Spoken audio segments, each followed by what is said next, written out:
Assalamualaikum warahmatullahi wabarakatuh. Kami dari kelompok 4 akan mempresentasikan hasil diskusi dari kelompok kami yang berjudul Hakikat Sumber Belajar, Prinsip-prinsip Pengembangan Media Pembelajaran, Manfaat Pengembangan Media Pembelajaran, dan Jenis-jenis Media Pembelajaran. Anggota dari kelompok 4 yaitu saya sendiri, Dinda Restu Fauzia, NIM 2018-015354 sebagai moderator. Yang kedua, Galit Biwaragana, NIM 2018-015343. Yang ketiga, Cholit Anwar Hidayat, NIM 2018-015424. Yang keempat, Vera Indriana, NIM 2018-015335. Dan yang terakhir, Indah Kurnia Dewi, NIM 2018-015127. Materi yang pertama akan saya sampaikan sendiri mengenai hakikat sumber belajar. Ahmad Rohani dan Abu Ahmad mengatakan bahwa sumber belajar adalah segala daya yang dapat dipergunakan untuk kepentingan proses atau aktivitas pengajaran, baik secara langsung maupun tidak langsung, di luar dari peserta didik atau lingkungan yang melengkapi diri mereka pada saat pengajaran berlangsung.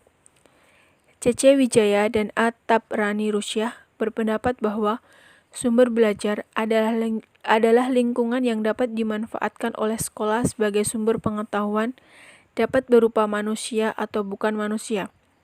Fatah Syukur NC menjelaskan bahwa sumber belajar adalah segala apa, daya, lingkungan, dan pengalaman yang dapat digunakan dan dapat mendukung proses pengajaran serta lebih efektif dan efisien serta dapat memudahkan pencapaian pengajaran atau belajar tersedia langsung atau tidak langsung, baik konkret atau abstrak.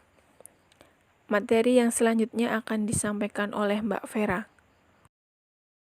Dari beberapa pendapat di atas dapat disimpulkan bahwa sumber belajar adalah sesuatu yang dapat mengandung pesan untuk disajikan melalui penggunaan alat maupun oleh dirinya sendiri. Dapat pula merupakan sesuatu yang digunakan untuk menyampaikan pesan yang tersimpan di dalam bahan pembelajaran yang akan diberikan. Sumber belajar juga dapat berarti segala sesuatu, baik yang sengaja dirancang maupun yang telah tersedia yang dapat dimanfaatkan baik secara sendiri-sendiri maupun bersama-sama untuk membuat atau membantu peserta didik belajar. Komponen utama yang mendukung sumber belajar tersebut yaitu yang pertama, pesan merupakan informasi atau berita yang disampaikan oleh seseorang kepada orang lain.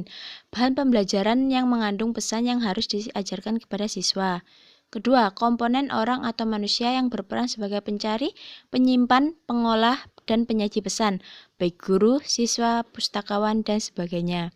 Yang ketiga, bahan merupakan perangkat lunak atau software yang mengandung pesan-pesan belajar yang biasanya disajikan menggunakan peralatan tertentu, seperti modul, buku, program video, film, slide, alat peraga, dan sebagainya. Yang keempat, alat merupakan perangkat keras hardware yang digunakan untuk menyajikan pesan yang tersimpan dalam bahan, seperti OHP, tape recorder, video player, proyektor, dan komputer. Yang kelima, teknik merupakan prosedur yang digunakan guru dalam mengajarkan materi demi mencapai tujuan pembelajaran. Di dalamnya mencakup ceramah, praktikum, demonstrasi, simulasi, tanya jawab, sosiodrama, diskusi, dan sebagainya. B. Prinsip-prinsip pengembangan media pembelajaran. Prinsip-prinsip pengembangan media pembelajaran menurut Mahnun 2012 adalah sebagai berikut. 1. Mengidentifikasi dan mengungkapkan dengan jelas gagasan dan membatasi topik bahasa. 2. Program yang dikembangkan memiliki tujuan untuk menginformasikan, memotivasi, atau instruksional. 3. Merumuskan tujuan yang akan dicapai. 4. Mengevaluasi karakteristik siswa yang akan menggunakan program tersebut.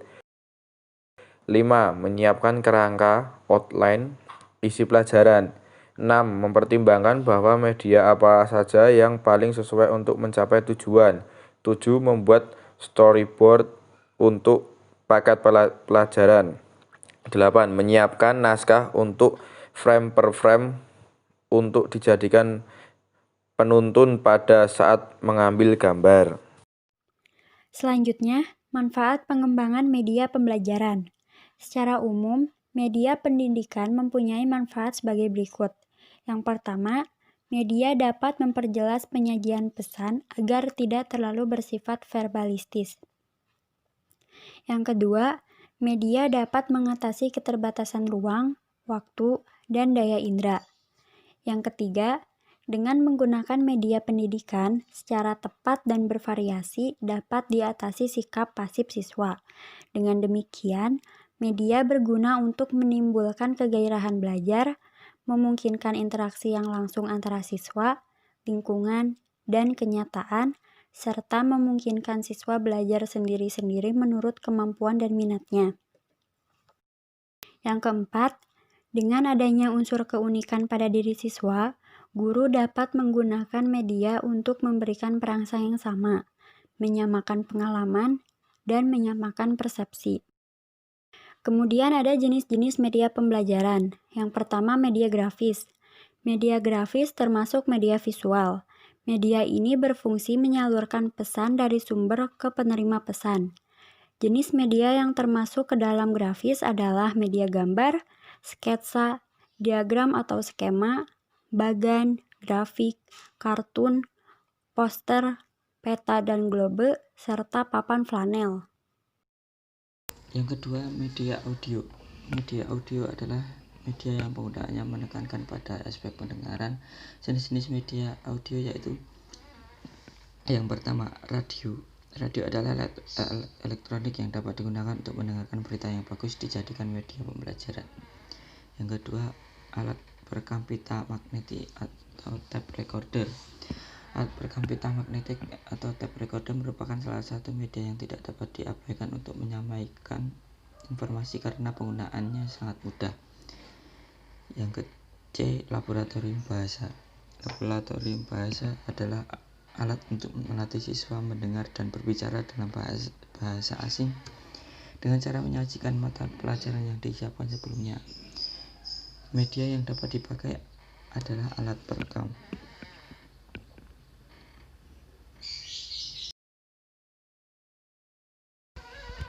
Baik, selanjutnya yang ketiga, media kinestetik. Media kinestetik adalah media yang penggunaannya memerlukan sentuhan antara guru dan siswa atau perlu perasaan mendalam agar pesan pembelajaran bisa diterima dengan baik.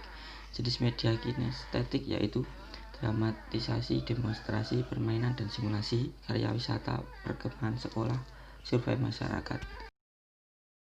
Baik, selanjutnya kesimpulan. Sumber belajar adalah sesuatu yang dapat mengandung pesan untuk disajikan melalui penggunaan alat ataupun oleh dirinya sendiri.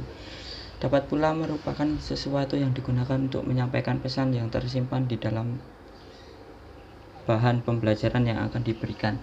Sumber belajar juga dapat berarti segala sesuatu, baik yang sengaja dirancang maupun yang telah tersedia yang dapat dimanfaatkan baik secara mandiri, baik secara sendiri-sendiri maupun bersama-sama untuk membuat atau membantu peserta didik belajar. Adapun prinsip-prinsip pengembangan media pembelajaran menurut Mahnun 2012 yaitu mengidentifikasi dan mengungkap dengan jelas gagasan dan membatasi topik bahasa. Program yang dikembangkan memiliki tujuan untuk menginformasikan, memotivasi, atau instruksional, merumuskan tujuan yang akan dicapai, mengevaluasi karakteristik siswa yang akan menggunakan program tersebut, menyiapkan kerangka outline isi pelajaran, mempertimbangkan bahwa media apa saja yang paling sesuai untuk mencapai tujuan, membuat storyboard untuk paket pelajaran, menyiapkan naskah untuk frame per frame untuk dijadikan penuntun pada saat mengambil gambar. Manfaat media belajar yaitu media sebagai alat penyalur pesan, digunakan untuk guru menyampaikan pesan kepada siswa melalui penglihatan dan pendengaran untuk menghindari verbalisme yang masih mungkin terjadi kalau hanya digunakan alat bantu visual semata.